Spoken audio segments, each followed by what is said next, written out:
rolling.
Going old school. Yeah. Oh, you're flashing me back. You are flashing me back. What do you need? Awesome. Yeah.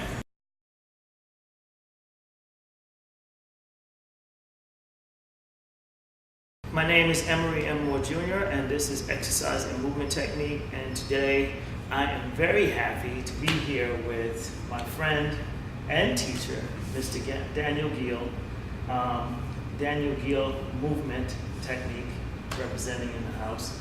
And we're at the Movement Salon today on the east side. So I really appreciate you doing this. I know it's not something you traditionally do, but the folks need to hear about the incredible work that you do. And I'm actually living proof of the incredible work that you do. Because your approach has always impressed me as a teacher. The way that you go about things to make people feel comfortable doing things that they otherwise probably would never even attempt. Like you've got me into positions and got me to do movement without having the fear of the consequence of doing that movement. You know, specifically I'm talking about the class we used to do, the movement for dances, the gymnastics for dances, which I think now is called Floor swimming. Floor swimming. Yeah. It evolved to appeal differently. Yeah. Can you talk a little bit about your training, your actual? Sure. I would say that the gross description of my background in training would be martial arts, gymnastics, and dance. Okay. That's kind of the first layer of saying, okay, that's an answer. Right. In general, people ask me, what's your background? That's what I say, but it's not so much the what, it's always the how for me. You know, it's like the what is fine. I can rattle off about my Pilates training for 20 years. I can rattle off about gyrotonic from here to 20 years. I can talk about yoga. I can talk about the various martial arts, as well as the belts and everything else. We can talk about competitive gymnastics or whatever. But really, it's about the how. And I think the how is recognizing the self-discovery process through whatever you're doing. Whatever it means, just sitting here, like to recognize like a certain witness. Self-awareness, self-consciousness is what we get stuck in, but self-awareness through movement is probably the how of the what. Well, I'm with you. Yeah. To the how. Not telling you anything. No, I'm just saying I'm with you on the same page because I often tell my students and other people who are interested in training when they ask me, well, should I do Pilates or should I do yoga or martial art and which one should I do? I say to them, well, you know, it's not about the title anymore. You know, the titles of the systems they're meaningless at a certain point. It really is about the teacher and the presentation of the work and your resonance to that, right? Because it might be great for me, but it may be awful for you. Yeah. And if you're looking for a journey, which is what I think of those methods as being, then you got to find somewhere where you feel comfortable starting and somebody who you feel comfortable being led by. Yeah. You know, integrity, and also, you know, talking about the process, because what impressed me about what you do is the process. And that's what I'm curious about digging into a little bit is what informed your process? Because when you teach, it's soft in regards to the way that you move. It's soft, but you have a framework. Things that are too soft fall apart. Right? If you move, if there's no structure, then there's nothing, there's no integrity to it. But you have the softness, which allows the body to move correctly, flow, and also to harmonize with, we were doing things on wood with no mats. And that's an unusual gymnastics class. Normally when you take gymnastics, you've got mats everywhere and pads everywhere because, you're concerned with, if I fall, oh my goodness. Sure. But I never felt that in your class. Good. Personally. I'm not saying others, but... No, I'm glad. I think that's a lot of people's testimony. Yeah. Because the class, it definitely has evolved. That particular class of floor swimming was about being comfortable with the floor. So if I look at the assignment at hand, I look at how to distract, because that's always where it's at, right? How do you distract yourself? You can kind of go to medicine. They say expression is medicine is merely distracting the patient long enough for them to heal themselves. That's one expression. Anyway, I like probably misquote on that, but so we were talking about the process basically. You're talking about making people just feel comfortable. Well, that particular modality was making people feel comfortable with the floor. Right. And your method for doing it. Can you elaborate on the distraction principle? Sure, the distraction. It's basically, I look at it like this. When you're guiding people through something, especially movement, you have, in my mind, I'm thinking of it, 3 main tools. Okay. You have demonstration, verbal, and hands-on. Okay. Personally, hands-on is my favorite form. Demonstration can be like the limitation of imitation. You're trying to do what you think it's supposed to be, and we know that most movement doesn't feel like what it looks like. Oh, that's more definitely. So when you are thinking of trying to do the thing that you're supposed to do according to what you saw, you're already disembodied, and then you're looking for the feeling that you think that person had when they did it. Sure. And that's another disembodiment. So now you're really you stepped outside for something that has to come from inside. So in general, the way I would distract is I would layer it with progressions where we kind of didn't know where we're going. All you did was we took you through a series of sequences that I would play with and say, and then we developed new support structures where you didn't notice that you're suddenly in a one-handed handstand, right? And you're like, oh.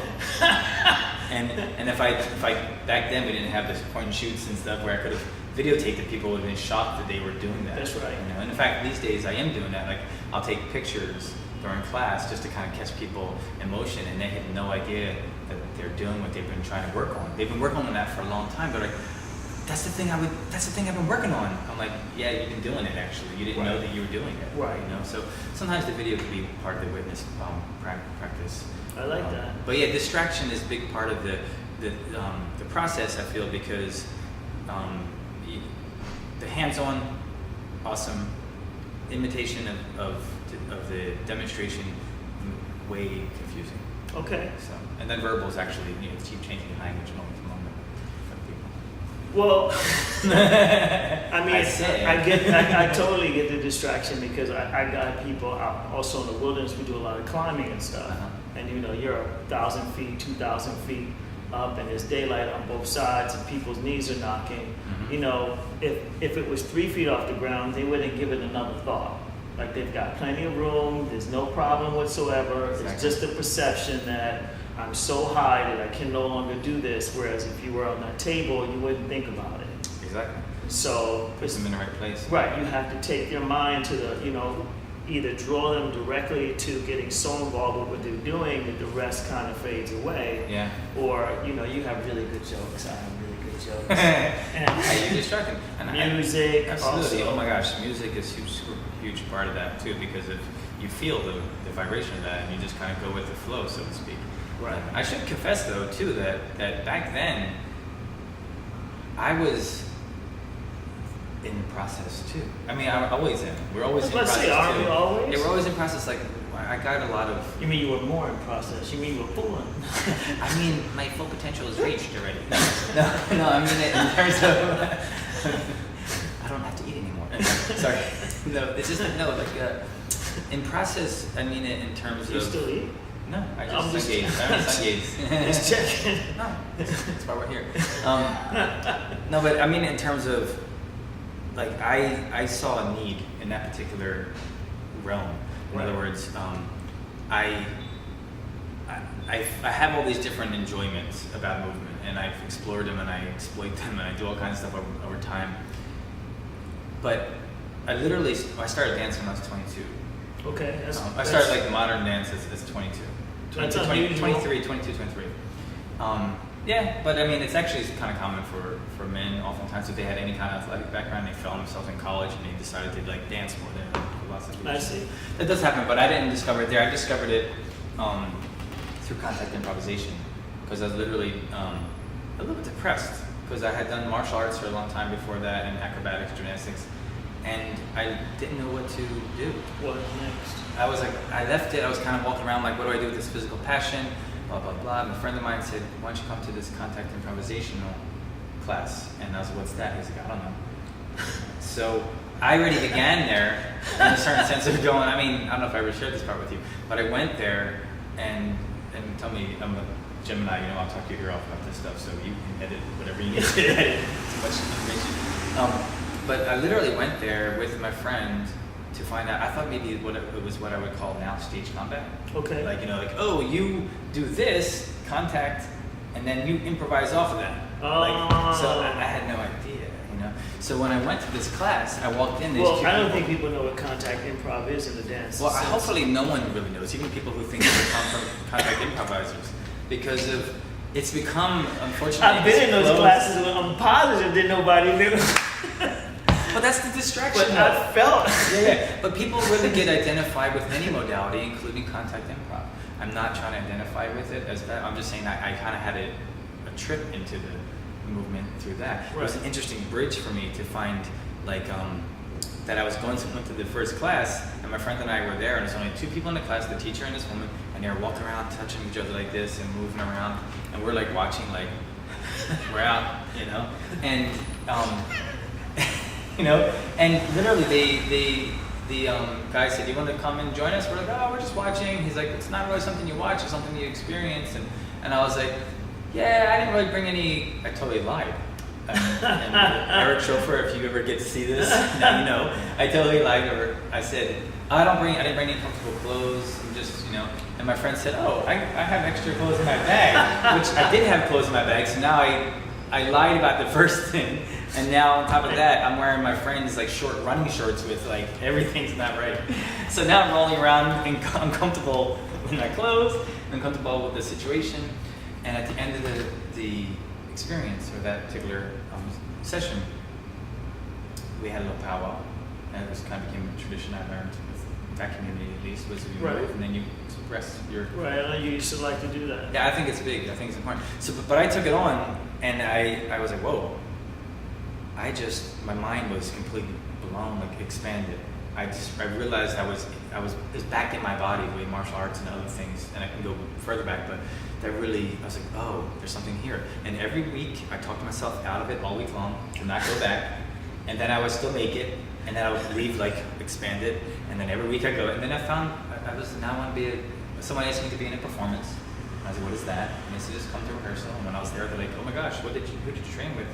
Your amazing sense of line and your connectivity and everything. And I was like, I didn't train. I'm just a mover, human, you know. And they turned me on to this woman named Susan Hess who changed my life. She was my first like dance teacher, and she changed my life. And that's the direction I took. But I love the dance in terms of the richness of ballet, modern, all the various modern forms. It's probably uncountable at this point. African.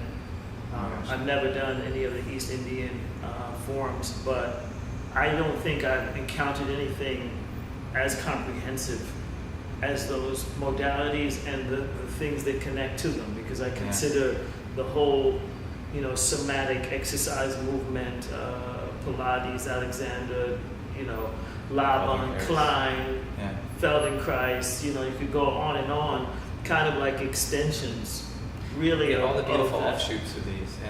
Yeah. The only other one I would say I think is as rich and as diversified as martial arts, because it encompasses the dance as well, right? Yeah. And at a certain point, they're almost indistinguishable. Well, that's actually how I decided to become a dancer, was because I realized that, and this maybe has to do with what I was trying to point out about the distraction. Like, I was uncomfortable when people say, "Oh, what do you do?" And when I go, "He's a dancer," in the very beginning, and I was like, what helped me to understand it was like, oh, I've been studying traditional Chinese dance, because one of my main influences of martial arts for me was Kung Fu. So like, I realized like, oh, I've been doing all this Chinese dance. So, okay, I've just been studying forms. So it helped me understand it, but even more pleasurable was a year later when I was in a dance rehearsal where this gentleman who was a judo practitioner, and I had played judo, was coming to join the cast, so to speak. And the director said, "Daniel, move with him." And so because he was so confused about trying to gather me, because it was hard to gather water, you know, he just kept on like every time because we're rolling around, every time I felt him go for a takedown, because that was his impulse, that was his training. So that's what you're doing, right? You're training a response. That's also part of the distraction of the classes. You're training a response, right? You don't, what's the expression? You don't rise to the occasion, you sink to the level of your training. Interesting. So, like, what is your training? Is your training sitting like doing this over and over again? Right. That's cool. That's what your training is. You're in shape for that. You are fit to push the remote. You are a button pushing fool. That's strong. Yeah. And that's why in that case the spectrum of fit is interesting to me, because of like, what is that? Specificity of function. Absolutely. So with in this particular case, I just found myself enjoying seeing how I was potentially a year or so before, and how much I had evolved in a short amount of time from some, so to speak, constant contact, and letting movement be my teacher. Because I feel that we're all our own teacher. We just keep letting certain guides get in front of us to take the credit, you know? Yeah, you know? Especially once you reach a certain level where you have a foundation, and a strong foundation, and the rest of it really is up to you. Yeah.